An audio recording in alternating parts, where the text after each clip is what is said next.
Hello students, आप सभी का स्वागत है आपके अपने educational YouTube channel Patna competition classes में। तो आइए शुरू करते हैं। जैसा कि आप सभी जान रहे हैं, ग्रुप डी की एग्ज़ाम हो रही हैं लगातार। उसके अनुसार से जो है ना, जो भी क्वेश्चन होते हैं पर्याप्त अनुरूप के क्वेश्चन का आपको दिए जा रहे हैं। ये जैसे कि आप देख पा रहे हैं, आरआरबी ग्रुप डी 2018 का फर्स्ट शिफ्ट का क्वेश्चन है और इस तरह आप लोग को सारे क्वेश्चन कराए जाएंगे जो कि बड़ी आसानी से आप लोग को रिलेटिव फील होंगे। ठीक है, ध्यान दीजिए। ठीक है, जैसे कि एक शिविर में 560 लोगों के लिए 60 दिन के लिए पर्याप्त खाद्य सामग्री। तो इसमें समझना क्या है आपको, 560 लोगों के लिए 60 दिन का खाद्य सामग्री है, जैसा कि आप यहाँ देख पा रहे हैं। ठीक है, जैसा कि यहाँ आप देख पा रहे हैं 60 दिन के लिए खाद्य सामग्री है। और क्या कर रहा है, 52 दिन बाद 40 लोग अपने घरों में लौट गए। ठीक है, आप लोग को ये चीज सोचना पड़ेगा कि 560 आदमी 60 दिनों के लिए पर्याप्त था, तो 52 दिन बाद जब वो लौट गए, 52 दिन का तो वो जो खाना खा चुके हैं, बचा कितना दिन का, तो बचा 560 आदमी के लिए 8 दिन का खाना। कितना दिन का? 8 दिन का। तो कह रहा है तो शिविर में बचे हुए लोगों के लिए शेष खाद्य सामग्री कितने दिन चलेगी। आप देख पा रहे हैं 560 लोगों में 400 लोग चले गए, बचा कितना? 160 लोग। उसके लिए कितना दिन, जैसा कि आप देख रहे हैं सामग्री कितने दिनों के लिए पर्याप्त होगी। तो आप क्या करेंगे, ये कितना बार में कटेगा? 20 बार में। ये कितना बार में कटेगा? 28 बार में। और आप लोग का फाइनल आंसर निकल गया 28 दिन। नेक्स्ट क्वेश्चन, सभी को आशा करते हैं सभी को समझ में आ गया होगा। नेक्स्ट क्वेश्चन की ओर बढ़ते हैं। जैसा कि रूपाली को फूलदान की एक जोड़ी जिसका क्रय मूल्य 700 रुपये। आप लोग को पता है क्रय मूल्य हमेशा 100% होता है। कोई भी चीज अपने आप में पूर्ण होता है, इतना बात ध्यान रखना। कोई भी चीज अपने आप में पूर्ण होता है, पूर्ण का मान कितना होता है? 100%। तो जैसा कि कह रहा है क्रय मूल्य 700 रुपये, तो 100% इज इक्वल टू 700। 700 रुपये है तो 1% बराबर कितना हो गया? 7। और कह रहा है 17% हानि। अगर हानि हो रही है तो आप लोग को पता है कि 100 में 17 जाएगा, तो बचेगा कितना? 83। तो 83%। तो 83 से आप गुना कर दीजिए। इसको सिंपल सा गुना करना है कि इसको आप 80 से गुना कीजिए। 560 और 21 कितना हो जाएगा? 581। जैसा कि आप देख पा रहे हैं ऑप्शन नंबर ए इसका राइट जवाब है। नेक्स्ट क्वेश्चन की ओर बढ़ते हैं। जैसे कि 60 का 15% क्या होगा, ये सभी आप लोग को पता है, जल्दी जल्दी कमेंट में इसका आंसर देंगे। 60 का 15% कितना होगा? प्रतिशत का मतलब होता है 1/100, यानी कि 15/, आप 100 दे सकते हैं। ठीक है, आप इसको सीधा से करेंगे, ये खत्म, 15 से 90 अर्थात 9। कितना हो गया? 9। इसका ऑप्शन नंबर ए राइट जवाब। ठीक है, समझ में आ गया। तो इसी तरह नेक्स्ट क्वेश्चन की ओर बढ़ते हैं। ध्यान दीजिएगा, एक कमरे की लंबाई चौड़ाई और ऊंचाई का अनुपात 5:3:2 है। आप लोग को सोचना होगा किसी भी कमरा का लंबाई चौड़ाई और ऊंचाई का अनुपात। ठीक है, चौड़ाई यहाँ पर दिया हुआ है, इसको हम इस तरह डिनोट कर सकते हैं। ठीक है, जैसे कि ये लंबाई हो गया, कितना हो गया? लंबाई कितना दिया हुआ है? 5, और चौड़ाई कितना दिया हुआ है? 3, और ऊंचाई 2 दिया है।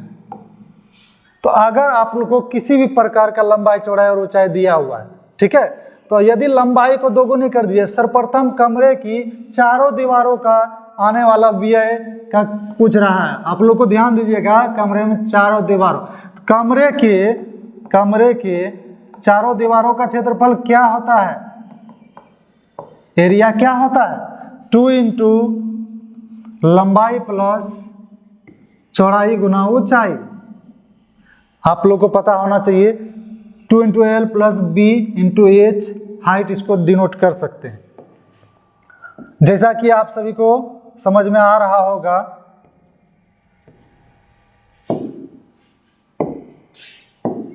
जैसा कि यहाँ पे आप लोग को दिया हुआ है लंबाई चौड़ाई और ऊंचाई 5, 3, 2।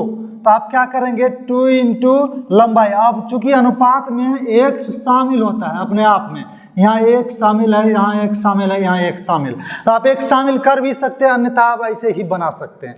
तो लंबाई कितना है 5, चौड़ाई 3, तो 5 3 कितना हो गया 8 और इधर 2 है, ठीक है, 8 दूनी 16, दोनों कितना हो गया क्षेत्रफल 32, और आप सभी को पता है क्षेत्रफल 32। और फिर क्या करा, यदि लंबाई को 2 गुने चौड़ाई को 1/3 और ऊंचाई को आधा कर दिया जाता है, जैसा कि आप देख पा रहे हैं लंबाई को 2 गुनी, तो 5 के जगह कितना कर दिया 10, और उसके बाद बोल रहा है चौड़ाई के 1/3, चौड़ाई के 1/3 तो 3 का 1/3 कितना हो गया 1, और उसके बाद ऊंचाई को क्या बोल देता है आधी, 2 का आधा कितना हो जाएगा, 2 का आधा आप ही लोग बता दीजिए, ये भी कितना हो जाएगा 1, ठीक है। तो इस तरह आपका 10 1 1 निकल गया। अब इसके कमरे के चारों दीवारों का क्षेत्रफल इसी पर क्या होगा 2 इंटू लंबाई प्लस 10 1 11 और 11 दूना 22, तो टोटल हो गया इसका बाद में 22। और आप सभी को पता है कि बाद में जब 22 हो गया तो पूछ रहा है कि कमरे के चारों दीवारों में कितने प्रतिशत की कमी होगी।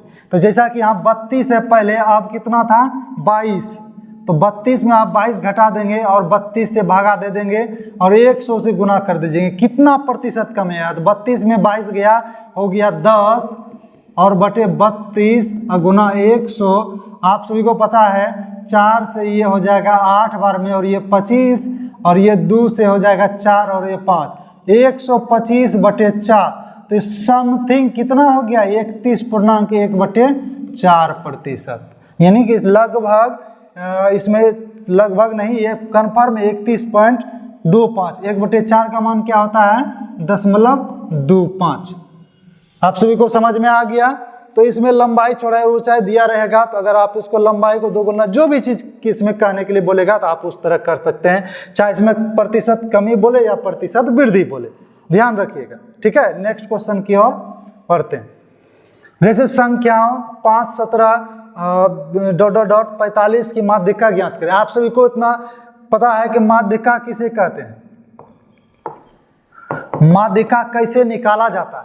माध्यिका का मतलब होता है संख्याओं को क्रमागत सजा कर रखने के बाद, क्रमागत बढ़ते क्रम में सजाने के बाद जो परफेक्ट बीच की संख्या होती, परफेक्ट बीच की संख्या, अर्थात इधर से 3 है तो इधर से भी 3 है, तो परफेक्ट बीच में क्या हो गया, वो हो जाएंगी परफेक्ट बीच की संख्या। आप सभी इसको जो देख सकते हैं, इसको इस तरह हम परफेक्ट बीच की संख्या निकाल सकते हैं। तो लिख सकते हैं इसको क्रम में 5 के बाद क्या हो जाएंगे, ठीक है, यहाँ पर 17 डबल बार है 17, ठीक है, और 17 के बाद क्या हो जाएंगे 32 डबल बार है, 32 के बाद क्या हो जाएंगे ये 17 5 और 32 हो गया। 32 के बाद यहाँ पर 37 है, आप उसको 32 के बाद 35 है, 35 के बाद 37 है, 32 के बाद हो गया 35, 35 के बाद 37, और आप सभी को यहाँ पर देख सकते हैं 37 के बाद कितना हो गया 45, 3 दफा 45, तो आप इसको 45 लिख सकते हैं 3 दफा। और बच कितना गया यहाँ पे 68, यहाँ पर 64 और यहाँ पे 78, तो सबसे पहले होगा 64, उसके बाद 68 और उसके बाद कितना हो जाएगा 64 68 और उसके बाद 78 और 93, तो फाइनली हो जाएगा 78, इसके बाद 78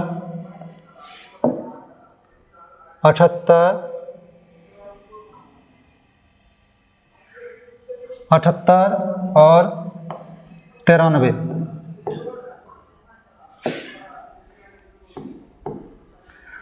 जैसा कि आप सभी देख पा रहे हैं, इधर से मूल संख्या है 5, इधर से 4 और 1 5, अभी भी आगे बढ़ जाइए 1 6 बच में यहाँ पर कितना संख्या बचा 37 और 45, कितना बचा 37 और 45। तो आप क्या करेंगे बीच वाली परफेक्ट बीच वाली माध्यिका निकालने के लिए दोनों को जोड़कर 2 से भाग दे देंगे। तो इसको बड़ा आसानी से आप लोग को करना है। 7 5 कितना हो गया 12, अंतिम में 2 व 2 से कितना बार में खाएगा 1 बार में, और इसका आंसर हो जाएगा 41। कितना हो जाएगा 41। आप सभी को समझ में आया? इस तरह आप किसी भी प्रकार की माध्यिका निकाल सकते हैं। चलिए नेक्स्ट क्वेश्चन की ओर है। रेखा और रश्मि की आयु का अनुपात दिया हुआ है। आप सभी को किसी भी प्रकार का अगर अनुपात दिया हुआ रहता है तो यहाँ पर अगर दिया हुआ रहेगा वर्तमान आयु तो 3 प्रकार की घटनाएं हो सकती है। वर्तमान, और इसके पहले हो जाएगा ये पूर्व होता है, और इसके ये हो जाता है पश्चात या बाद। पश्चात या बाद, तो आप देख सकते हैं पश्चात या बाद। तो इसमें आपको किसी भी प्रकार की जानकारी हमेशा आपको ध्यान में रखनी है। इसमें पूर्व में माइनस होगा, पूर्व में माइनस होता है, वर्तमान में शून्य होगा और पश्चात में प्लस होगा। तो आप सभी देख सकते हैं रेखा और रश्मि, रेखा और रश्मि, रेखा और रश्मि के आयु का अनुपात कितना है? 7:4। 3 साल के बाद कितना हो जाता है? 3 साल के बाद दिया हुआ है, इसको इस तरह रख सकते हैं रेखा और रश्मि। ये 3 साल बाद दिया हुआ है, ये वर्तमान हो गया, ये 3 वर्ष बाद। 3 वर्ष बाद अनुपात कितना? 8:5। ऐसे सवाल को निकालने के लिए कुछ नहीं करना है। आप जैसे रश्मि की वर्तमान आयु पूछ रही, रश्मि की वर्तमान आयु कितनी है? 4 निर्दिष्ट कर रहा है। आपको करना कुछ नहीं, इसके बीच का डिफरेंस चेक करना है। कितना डिफरेंस है? 1, और इसके बीच का डिफरेंस चेक करना है 1। क्या अंतर समान है? अगर अंतर समान है तो इसके बीच का भी डिफरेंस ले लीजिए। वर्तमान यानी 0 से 3 साल बाद कितना हो जाएगा? 3। तो 1:1 बराबर 3। तो इसीलिए 4 रश्मि यानी 4 बराबर 4 को 3 से गुना कर दीजिए, कितना हो जाएगा? 12, और इसका आंसर हो जाएगा राइट जवाब 12। चलिए नेक्स्ट क्वेश्चन की ओर आते हैं। एक आयताकार हॉल का फर्श 150 मीटर चौड़े कालीन से ढका हुआ है। यदि हॉल 20 मीटर लंबा और 18 मीटर चौड़ा है। आप सभी को करना कुछ नहीं है, यहाँ पर हॉल की लंबाई दिया हुआ है। हॉल एक प्रकार की आयताकार ही है, लंबाई चौड़ाई दिया है, तो हॉल का क्षेत्रफल कितना होता है? लंबाई गुना चौड़ाई, अर्थात हॉल या बोल सकते हैं यहाँ पर आयत। तो ठीक है, यहाँ पर 20 गुना 18। कालीन तो किस पर बिछेगा? फर्श पर बिछेगा। फर्श किस प्रकार होता है? आयताकार। तो यहाँ पर हॉल का क्षेत्रफल L × B, और आप देख पा रहे हैं 20 और 18, 20 गुना 18 दिया हुआ है, तो ये कितना हो जाएगा? 360 मीटर है, तो मीटर स्क्वायर, 360 मीटर स्क्वायर। और आप लोगों को करना कुछ नहीं, 10 रुपये प्रति वर्ग मीटर। इन 1 वर्ग मीटर का 10 रुपये दाम है, तो 360 वर्ग मीटर का 10 रुपये की दर से कितना होगा? जल्दी से कमेंट में करके बताइए कितना होगा? कितना? 3600 रुपये। किसी भी प्रकार का सवाल रहे, आप लोगों ग्रुप डी में बड़ी आसानी से उसको कर सकते हैं, और इसी तरह का रिलेटिव सवाल आ रहे हैं। और ये आप देख सकते हैं 12 नवंबर 2018 का फर्स्ट शिफ्ट का क्वेश्चन है। ठीक है, ध्यान दीजिएगा। नेक्स्ट क्वेश्चन, कोहरे में चलने वाले एक व्यक्ति को पार करती है जो उसी दिशा में 3 किलोमीटर प्रति आवर की गति से पैदल चल रहा था। अगर आप देख सकते हैं एक ट्रेन इस दिशा में जा रही है, एक पैदल व्यक्ति भी इसी दिशा में जा रहा है। ट्रेन की चाल क्या दिया हुआ? नहीं दिया हुआ है, तो ट्रेन की चाल हम x ले लेंगे, और उस व्यक्ति की चाल क्या है? 3 किलोमीटर पर आवर। क्या है? 3 किलोमीटर पर आवर। जैसा कि आप देख सकते हैं, अगर गाड़ी एक ही दिशा में जाएगी तो सापेक्ष चाल क्या होगा? सापेक्ष चाल क्या होगा? x प्लस की माइनस। एक ही दिशा में जाएगी तो गाड़ी कुछ देर में यहाँ बढ़ेगी तो आदमी भी यहाँ बढ़ जाएगा, फिर यहाँ गाड़ी होगी तो आदमी भी यहाँ बढ़ जाएगा। इस तरह उसमें चाल में माइनस होगा। क्या हो जाएगा? माइनस हो जाएगा। x माइनस 3 किलोमीटर प्रति घंटा इसका सापेक्ष चाल हो गया। और आप लोग को चाल बराबर होता है दूरी बटे समय। दूरी दिया हुआ है 100 मीटर। दूरी कितना दिया हुआ है? 100 मीटर। मीटर को किलोमीटर में बदलना है, क्योंकि ये किलोमीटर प्रति घंटा है। किलोमीटर प्रति घंटा, तो इसको किलोमीटर में बदलने के लिए किससे गुना करते हैं? किससे? 1000 से हम भाग देते हैं।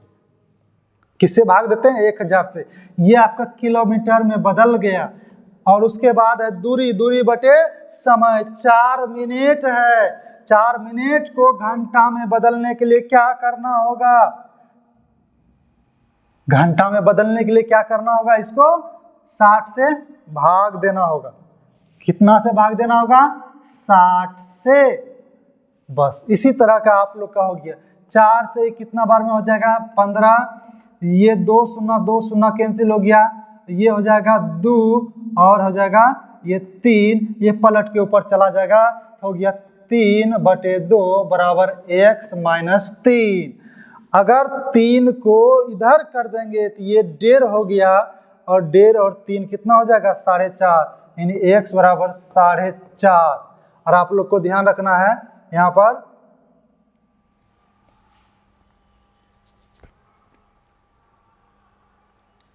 4.5 किलोमीटर प्रति घंटा। ये लगभग अप्रोक्स आंसर इसके आसपास है। ठीक है, यहाँ पे हाँ ठीक है,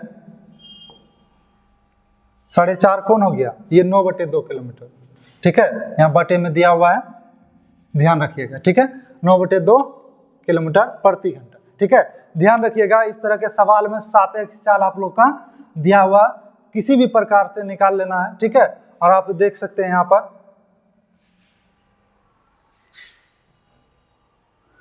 यहाँ पर फिर से एक बार देख लीजिए, कोहरे में चलने वाली, ठीक है, एक 3 किलोमीटर उसी दिशा में जाता है। ठीक है, तो उसका चाल अगर दिया हुआ, ये ट्रेन हो गया, क्या हो गया? ये ट्रेन की चाल हो गया, ये उस व्यक्ति की चाल हो गई। तो सापेक्ष चाल या अपेक्ष चाल आप इस तरह से निकाल सकते हैं। नेक्स्ट क्वेश्चन की ओर बढ़ते हैं। ठीक है, जैसा कि आप देख सकते हैं, सौरभ के जन्मदिन पर 245 या 343 अतिथि आएंगे। करना कुछ नहीं है, इतना जितना भी दिया रहेगा आपको, ये सिर्फ जो है ना एक विशेष प्रकार से समय बर्बाद करने के लिए देगा। आपको क्विक चाहिए, कितना भी जो है ना कुछ दिया रहे, कम से कम या अधिक से अधिक ये ढूंढना है। ठीक है, यहाँ पर सबसे प्रमुख रूप से पेश करना चाहिए, विक्रेता का हुआ कार्टून में किसी भी बिना खुले कार्टून को वापस लेगी, अर्थात कम से कम कितने कार्टून में हो जाएंगे, तो आपको कम से कम या न्यूनतम का अगर सेंस रहे तो इसको एलसीएम का निकालना है, और अधिकतम से अधिक या ज्यादा से ज्यादा का सेंस रहे तो HCF निकालना है। यहाँ पे कार्टून में कितना अधिक से अधिक पैक किया जा सकता है, इस तरह इसमें क्या आप निकालेंगे? HCF। तो HCF निकालने का रूल है 245 को 343 में यहाँ पर से 245 से भगा दीजिए। आप इस तरह भी निकाल सकते हैं, एक बार में हो गया 245 और 13 में 5 गया 8 बचा, यहाँ पे 13 में 4 गया 9, 98 से आप भगा देंगे 245 को, यानी कि 100 दूना 200, 2 बार में खाएगा 16 हो जाएगा, और ये 19, अब 15 में 6 गया 9 और 13 में 9 गया 4, 49, और ये आपका यहाँ 98 फाइनली हो गया। ये देखिए, ये यहाँ पे दिखाई पड़ रहा है 49, और आपका हो गया आंसर 49 करके ये पैकेट में पैक करेंगे तो ये एक भी नहीं बचेगा। इस तरह ध्यान रखिएगा, कम से कम कहेगा तो एलसीएम, और अधिक से अधिक या ज्यादा से ज्यादा कहेगा तो HCF निकालना है। वह सबसे छोटी पूर्ण वर्ग संख्या जो 60, 72 और 108 से विभाज्य है। आपको करना कुछ नहीं है, 60, 72 और 108 का सबसे पहले एलसीएम ले लेना है, और एलसीएम लेकर देखेंगे कि एलसीएम से कौन डिवाइड हो रहा है। तो 60 का आप यहाँ पर ले सकते हैं 2 से, ये हो गया 30, ये हो गया 36, ये हो गया 54, और आप देख रहे हैं ये पर यहाँ पर, ठीक है, 3 से भी हो जाएगा 10, 12, और ये कितना हो जाएगा 18। यहाँ पर 2 से खिलाएंगे 5, 6, 9।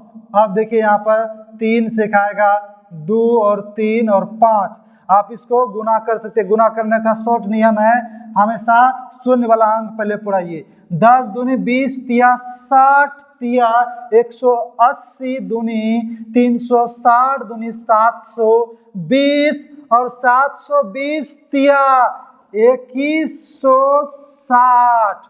720 को करेंगे गुना 3 से तो 2160 होगा। 2160 से कौन सा पूरी तरह कट रहा है जो कि पूर्ण वर्ग भी होना चाहिए, तो आप समझ रहे हैं कि 14,421 का वर्ग है 12 का 144, किसका है 12 का, किसका है 12 का, ठीक है। और यहाँ पर एक शून्य बैठा दीजिएगा, फाइनली हो जाएगा 120 का ये वर्ग है। आप लोग को दिखाई भी पड़ रहा है, क्या इससे यह कट रहा है? तो आप देखते हैं गुना कर कर, ठीक है। 216 से 1440, ठीक है, 5 बार में नहीं कटेगा, ठीक है। तो ये जब 14,400 नहीं कटा, और किसका वर्ग है? ये 18 का वर्ग है, 18, ठीक है। 18 स्क्वायर कितना होता है? 324। और 21 से 6 से आप करेंगे, ठीक है। तो यहाँ पर देखेंगे, ठीक है, 21 ये खा जाएगा कितना बार में, ठीक है। 216 से आप इसको कटा सकते हैं, ठीक है। 216 कितना हो जाएगा?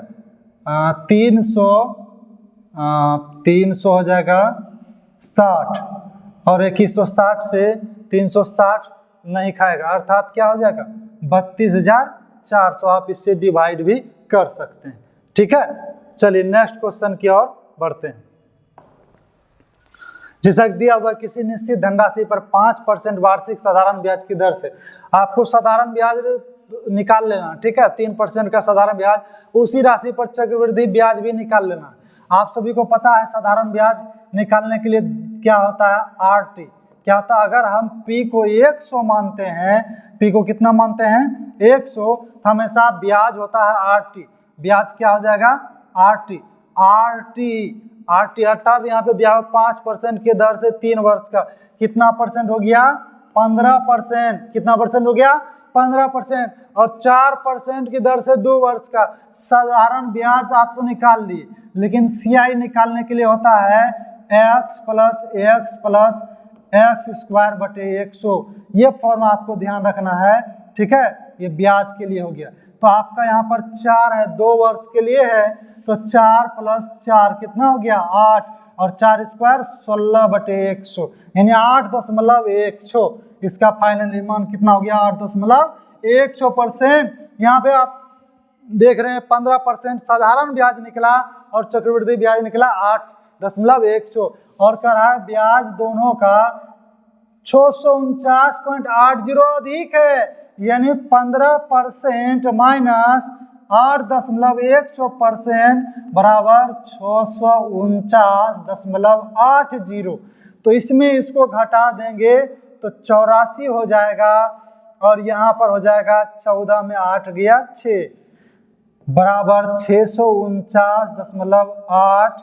आप यहाँ पर कर सकते हैं, ठीक है। दशमलव को आप इस तरह कर सकते हैं, 0.1 यहाँ पर फाइनली 1 दशमलव जो हम चला जाएगा, और यहाँ पर 1 शून्य बैठ जाएगा। यहाँ पर आप देख सकते हैं 1 शून्य है यहाँ पर, तो दोनों तरफ सेम डिजिट के बाद दशमलव है, कर दिया। अब आप इससे आप इसको कटा सकते हैं। 684 से भागा देने पर कितना हो जाएगा? आप देख सकते हैं, चलिए भागा दे दीजिए, ठीक है। 684 कटा सकते हैं, 2 से 3 42 32 49, उसके बाद जो है ना 342 को आप 2 से ही कटा सकते हैं, ठीक है। 171, और ये हो जाएगा 16 2 45। 171 से आप इसको भगा दे के देख सकते हैं, 171 से ही कितना बार में खाएगा? 1710। तो एक बार में पूरी तरह से 10 बार में तो नहीं खाएगा, तो कितना हो जाएगा? 9 बार में। और 9 बार के बाद 1 को अंतिम में किससे गुना करेंगे? तो 5 से, 1 × 5 यानी 95 हो जाएगा। यानी कि 1% का मान 95 रुपये है, तो 100% का मान कितना हो जाएगा? 9500। आपका राइट आंसर हो जाएगा 9500 रुपये। ध्यान में से समझ में आप लोग को आ रहा है? कमेंट में करके जल्दी से बताएं, ठीक है। नेक्स्ट क्वेश्चन है 14 नंबर। यदि 2 वर्ष में 600 मूल्य का बिल का कीमत 660 रुपये हो जाता है, आप सभी को पता है मूलधन कितना है? 600 रुपये, और हो कितना जाता है? 660 रुपये, यानी ब्याज कितना रुपये हो गया? 60 रुपये। कैसे? मिश्रधन घटा मूलधन होता है ब्याज, यही तो ब्याज होता है। तो ब्याज बराबर होता है P गुना R गुना T। P दिया हुआ है 600 रुपये, R दिया हुआ है नहीं दिया हुआ है तो आर को लिख देंगे टी, टाइम समय दिया हुआ है 2 वर्ष बटे 100, ये 2 शून्य कट गया, ये 10 में कट गया और 2 से कितना बार में, 5 बार में। आर बराबर कितना प्रतिशत, 5%। जल्दी से आप लोग इसका आंसर कमेंट में करेंगे। नेक्स्ट क्वेश्चन आपका दिया हुआ है, दी गई संख्याओं की माध्यिका। ये हम एक सवाल शुरू में बता चुके हैं। माध्यिका आप लोग को निकालने के लिए किसी भी प्रकार से कुछ नहीं करना है, बड़ी आसानी से इसको दिमाग में समझ लेना है। आधा से इधर से भी, आधा इधर से भी बराबर कर दीजिए। परफेक्ट बीच में जो संख्या होंगी वो संख्या आपकी माध्यिका होगी। तो इसको माध्यिका निकालने के लिए सबसे पहले क्या करते हैं, सबसे छोटी संख्या 16, 16 के बाद 19, 19, 16, 19, 19, 16, 19, 19 के बाद हो गया, ठीक है।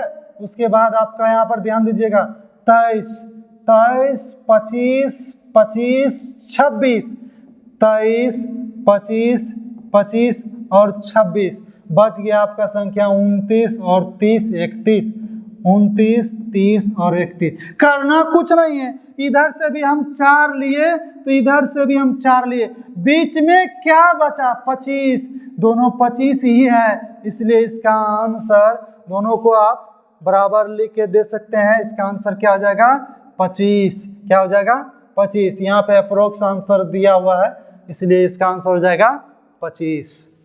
तो आप सभी को आशा करते हैं कि बढ़िया से ध्यान में समझ में आप लोग को आ गया होगा, ठीक है। नेक्स्ट डे आप लोग के लिए इससे भी बेटर क्वेश्चन आप लोग को डिजर्व किया जाएगा, ठीक है। इसलिए ध्यान से आप लोग घर में रह के या जहाँ भी पढ़ रहे हैं बड़े आसानी से पढ़िए और इस एग्जाम को पास कीजिए। ये हमारी दुआ आप लोग के साथ रहेगी। धन्यवाद।